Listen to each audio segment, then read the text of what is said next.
dhugumaan naafi isiin onneerra wal qubanne bakka maatii teenyaa wal buufanne wal qabanne akka tasaatti yooniif ollaa hin arraabanne akka tasaatti yooniif ollaa hin arraabanne yaaddoyne wal barbaannaa qalbiidhaan wal dheebonne yaala yaaddoo waliitii dawaaf walee sabanne yaala yaaddoo waliitii dawaaf walee sabanne addaan hin baanu wajjiin jiraanna wal qabanne hawwiin kiyyaaf khasiitiis kan hawwinee gubanne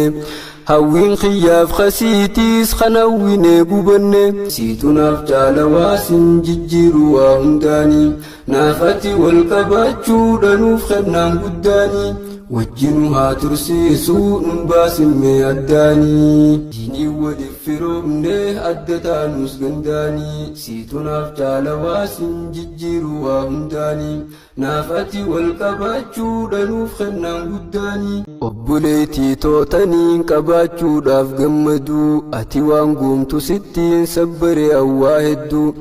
qaaliitoo yaa qulqulluu yaa tan akkaan najjabdu annabii rabbootaan ta'e dhugumaan naafi isiin onneerra wal qubanne bakka maatii teenyaa wal buufanne wal qabanne akka tasaatti yooniif ollaa hin arraabanne akka tasaatti yooniif ollaa hin arraabanne yaaddoyne wal barbaannaa qalbiidhaan wal dheebonne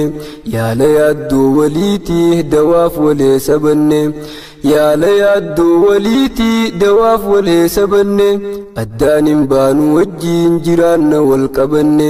hawwiin kiyyaaf khasiitiis kan hawwinee gubanne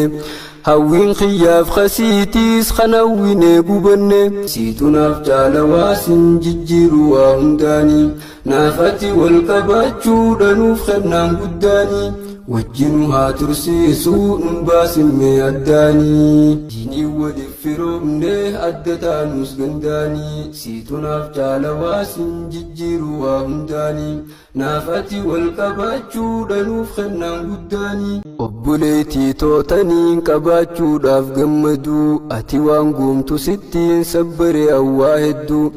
qaaliitoo yaa qulqulluu yaa tan akkaan najjabdu annabii rabbootaan ta'e